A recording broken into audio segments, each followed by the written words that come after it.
సంవత్సరాలు నిండిన వాళ్లకు బలవంతంగా ఆదిలాబాద్ జిల్లాలో ఆర్డర్స్ ఇస్తున్నారు.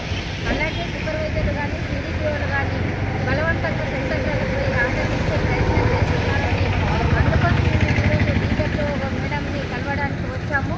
మేడంతో మేము మాట్లాడితే మేడం ఏమంటున్నారంటే కనీసం అసలు కారు దిగి లెటర్ తీసుకోవడానికి కూడా సుముఖత చూపెట్టలేదు. ఎందుకంటే మేడం గారిని మేము రిక్వెస్ట్ చేస్తున్నది ఏమంటే మేము పని చేస్తున్నది మీ దగ్గర, మా సమస్యలన్నీ కూడా మీ దగ్గర చెప్పుకోవాలి కాబట్టి మీరు ఇలా అంగన్వాడీల పట్ల నిర్లక్ష్యంగా ఉండడం కరెక్ట్ కాదని మేము ఈ సందర్భంగా తెలియజేస్తున్నాము. అలాగే ఇంతకుముందు కూడా మేము 2-3 సార్లు కూడా రిప్రజెంటేషన్ ఇవ్వడానికి వస్తే మేడం మీరు ఎందుకు వచ్చారు ఎందుకు వచ్చిండ్రు అన్నట్టే మాట్లాడడం జరుగుతుంది. మేడం గారిని మేమేం రిక్వెస్ట్ చేస్తున్నామంటే మా సమస్యలు మీ దగ్గరే పరిష్కారం కావాలి.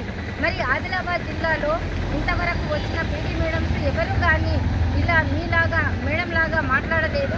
మరి మేడం ఏ లెటర్ ఇవ్వడానికి వచ్చినా కూడా కనీసం మనకు 5 నిమిషాల టైం ఇచ్చి మాట్లాడే సమయం కూడా ఇవ్వట్లేదు. అందుకోసం మేడం మేము డిమాండ్ చేస్తున్నాము, మా సమస్యలు వినండి, మా సమస్యలు విన్న తర్వాత మీ దగ్గర పరిష్కారం అవుతాయా కావా లేకపోతే పైన అవుతాయా అది తర్వాత ఆలోచించాలి. కానీ కనీసం మేము చెప్పేది వినకుండా కారెక్కి వెళ్ళిపోవడం అన్నది కరెక్ట్ కాదని మేము ఈ సందర్భంగా తెలియజేస్తూ, అలాగే మేము జూలై 6వ తేదీన రిటైర్మెంట్ వాళ్ళకు 60 సంవత్సరాలు నిండిన వాళ్లకు పాత జీవో ప్రకారం కాకుండా కొత్త జీవో ప్రకారము కొత్త జీవో ఇచ్చి 2 లక్షలు టీచర్లకు ₹1,00,000 హెల్పర్లకు ఇవ్వమని మేము అడిగాము.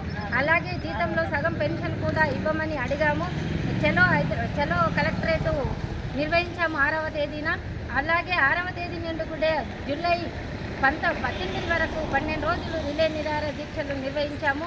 అలాగే జూలై 15వ తేదీన ఎమ్మెల్యేల ఇళ్ల ముందు ధర్నాలు కూడా నిర్వహించాము.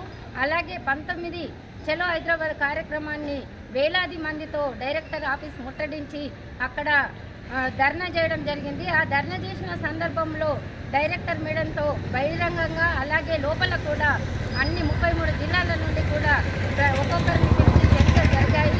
చర్చలు జరిగిన సందర్భంలో మాకు కొత్త జీవో మంత్రి గారు కూడా చెప్పారు, మన ఐసిడిఎస్ మంత్రి గారు కూడా కొత్త జీవో వచ్చినప్పుడు 2 లక్షలు హెల్పర్కు 1,00,000 ఇస్తామని మేము సంతకం కూడా చేసి 2 రోజులలో జీవో వస్తుందని కూడా చెప్పారు.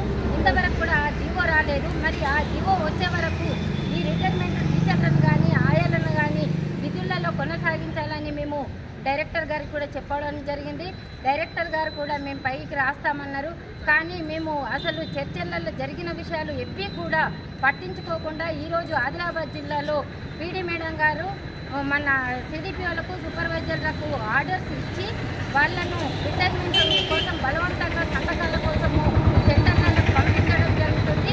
మేము ఈరోజు దీన్ని ఖండిస్తూ ఉన్నాము. కొత్త జీవో వచ్చి టీచర్లకు 2 లక్షలు ₹1,00,000 జీతంలో సగం పెన్షన్ ఇచ్చే వరకు మేము ఎక్కడికి కదిలేది లేదని ఈ సందర్భంగా తెలియజేస్తున్నాము.